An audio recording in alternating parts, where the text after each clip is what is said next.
All right, so here we are at Module 6.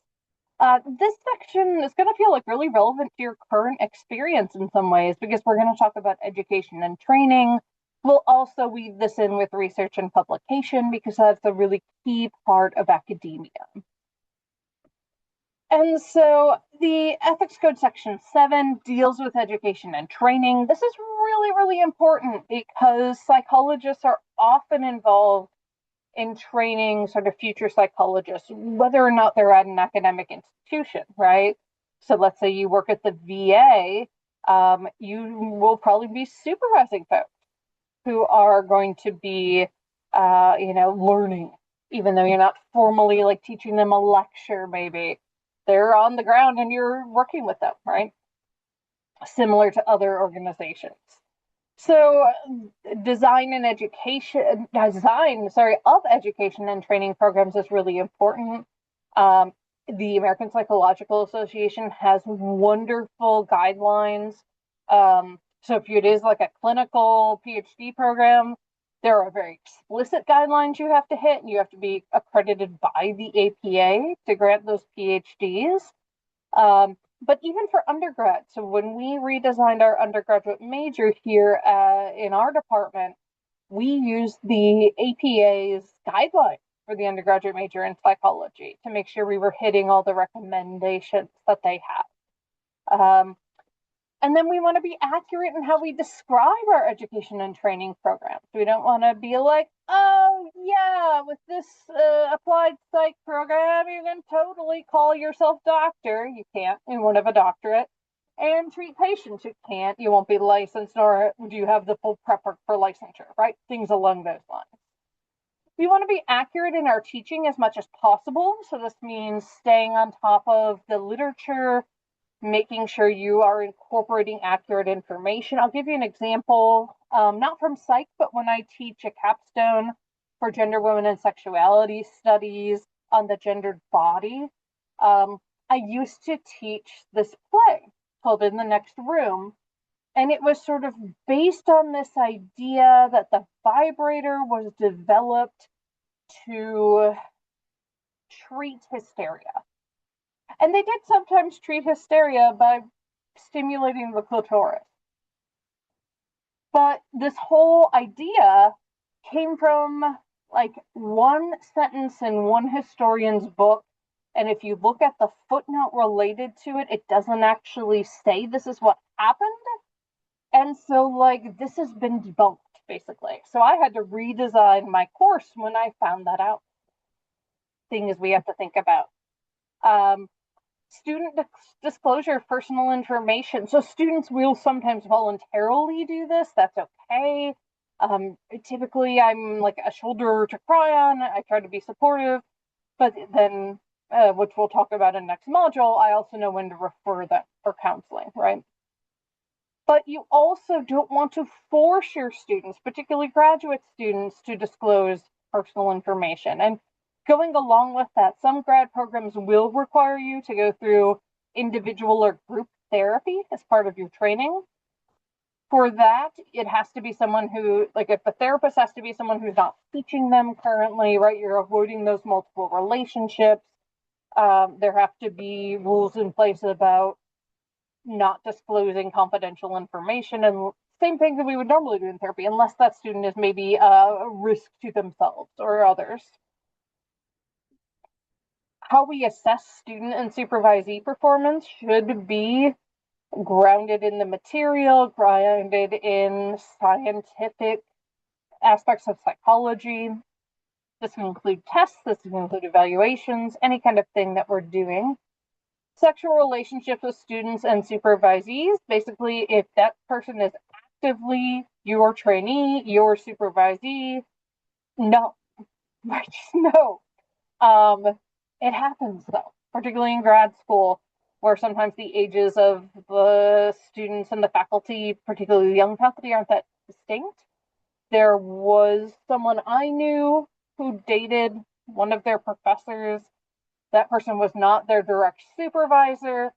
They made it so he would never sit on any of her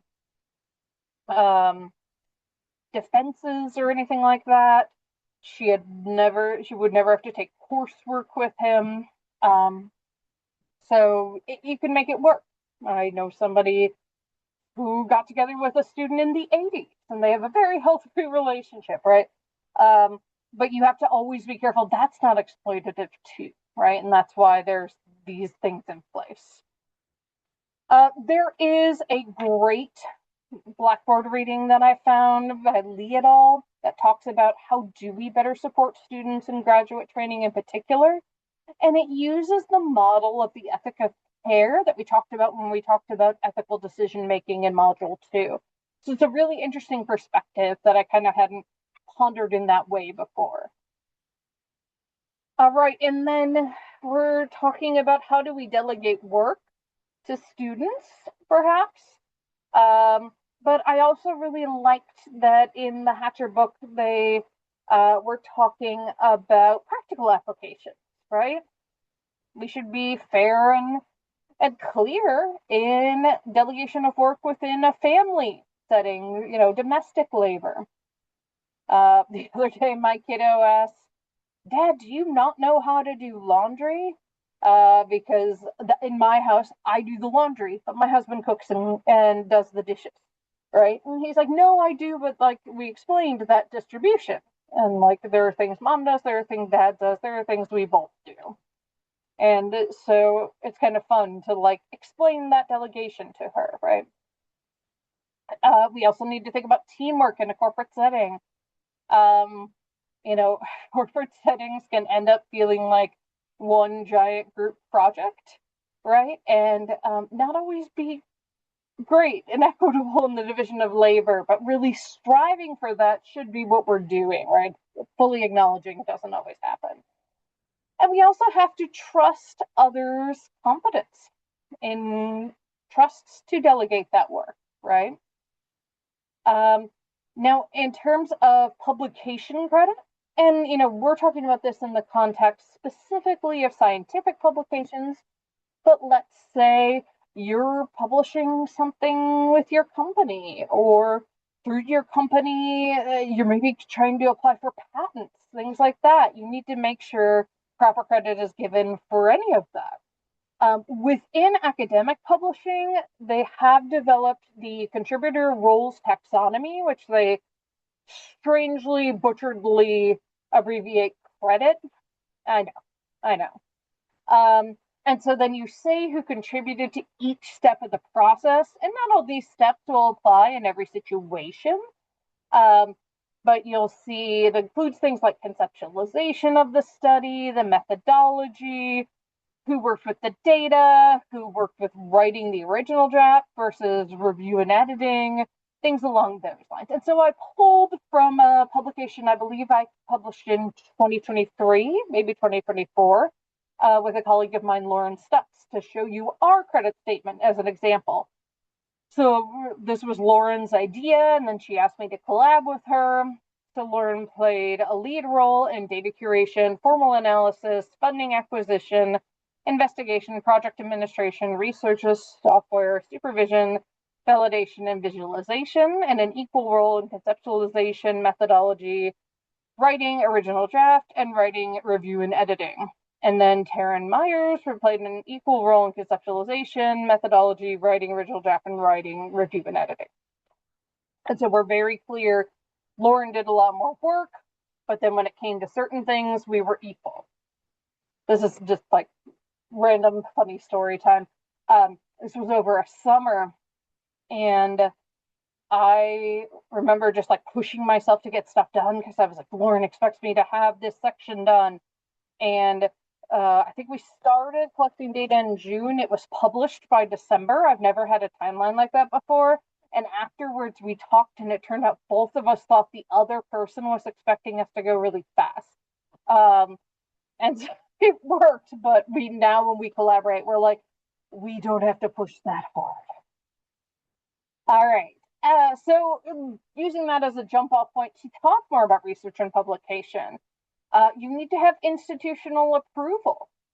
This is typically by your institutional review board, which is essentially kind of like an ethics board for research that oversees research with human subjects. But It might also include, approval. So, for example, if we want to send something out to the student this list, we have to get approval by our person in charge of data to send that out. Maybe not surprisingly, we're going to see this come over and over again in these last few sections. Informed consent. So you've got to have informed consent for research. We'll see next module, informed consent for assessment, informed consent for therapy. Yes, always. If you're going to be recording voices or images, you need a separate consent for that. So if you're going to video people, take their picture, things along those lines, you need to have a separate line with an explanation on your consent form, or some people actually literally do a second page for that. You need to think about, okay, if the people participating in my studies are folks I might have multiple relationships with, how's that going to work? I'm doing a therapy study. I'm one of the therapists trying this new therapy. Every client who walks through that door is going to also be a research participant. How do I manage that, right?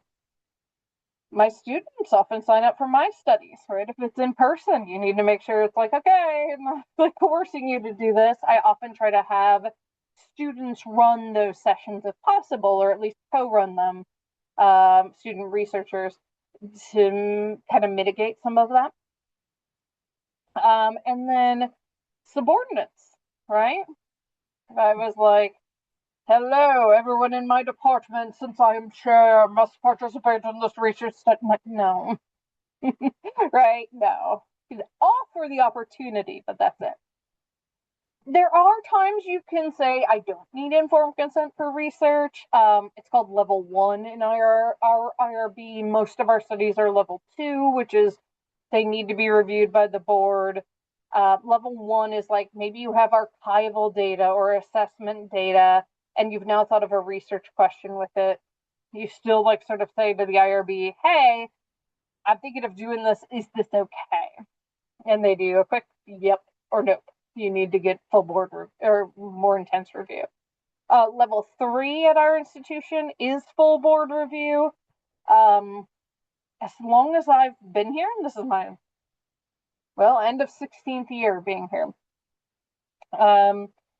As long as I've been here, we've never had a level 3.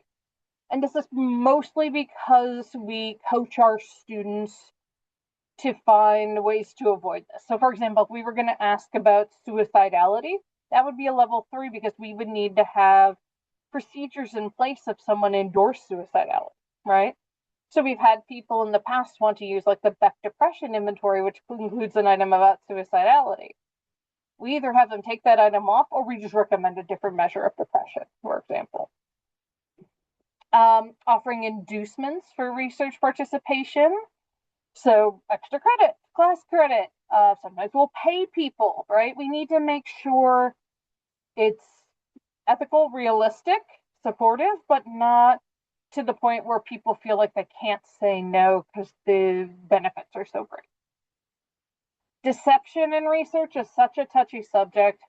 There are times you need to essentially not reveal why you're doing this in order for the study to work, but the use of deception in psychology has essentially made all participants wary of us, right? They all kind of always think we're trying to deceive them, and that's part of the history of psychology.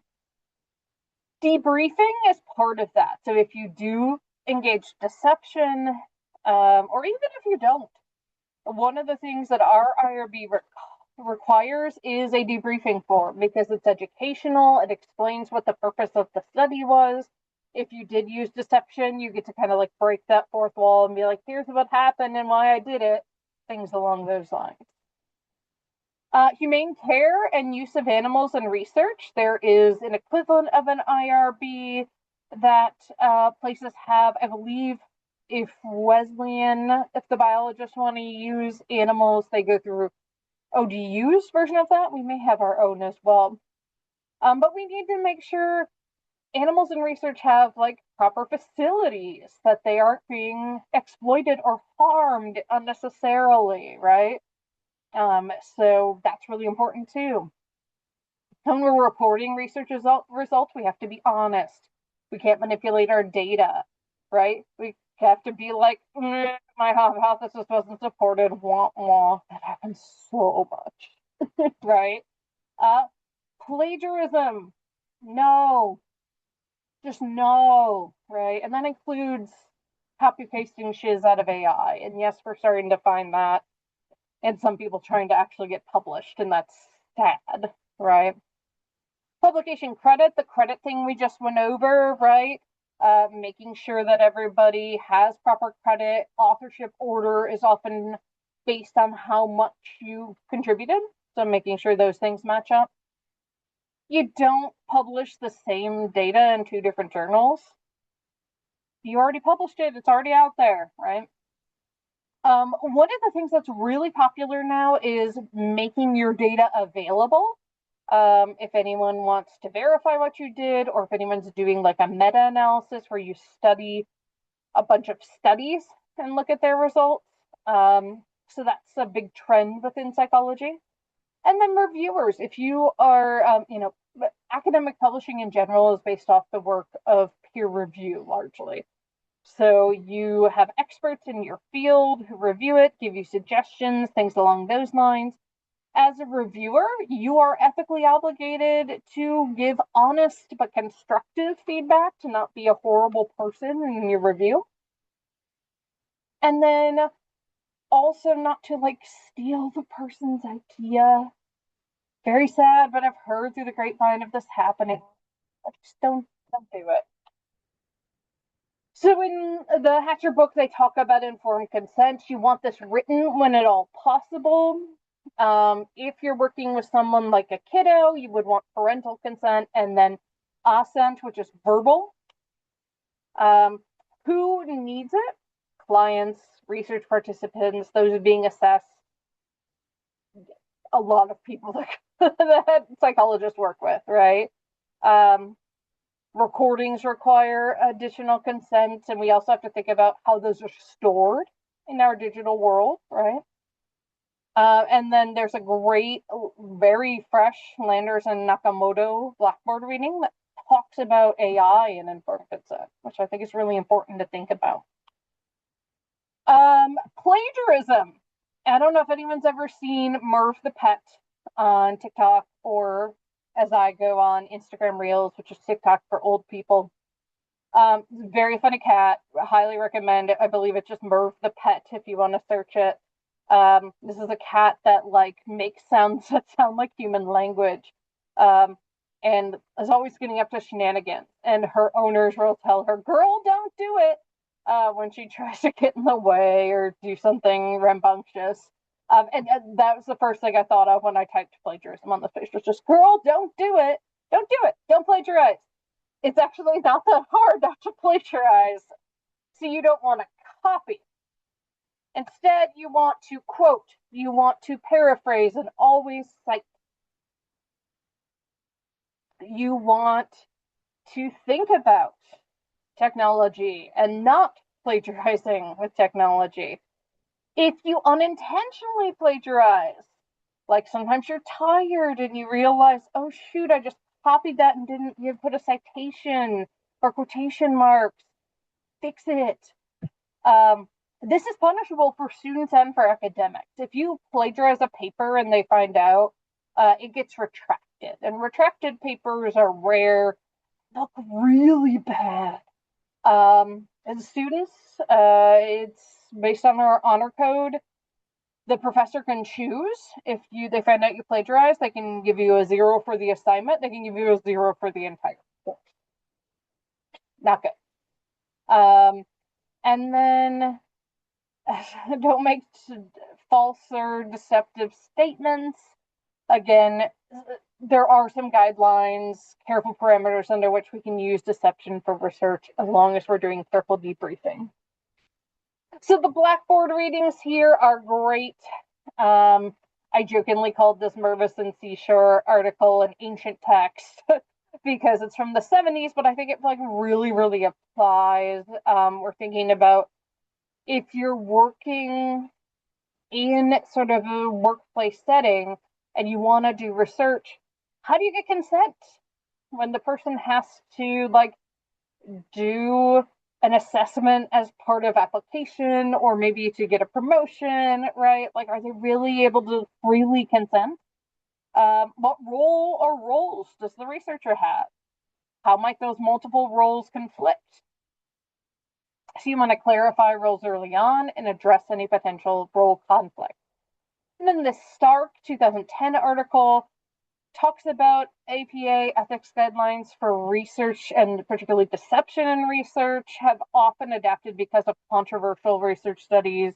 We're talking the Milgram experiments, the Stanford prison experiment, things along those lines. And there's this great little graphic that Milgram himself drew after reading a critique of his work and the deception he used. And I feel bad. S. Milgram. And then the Cook Committee really defined rules that made deception acceptable, but carefully outlined how to do this ethically in the 60s and 70s. All right, well, next up will be our last module.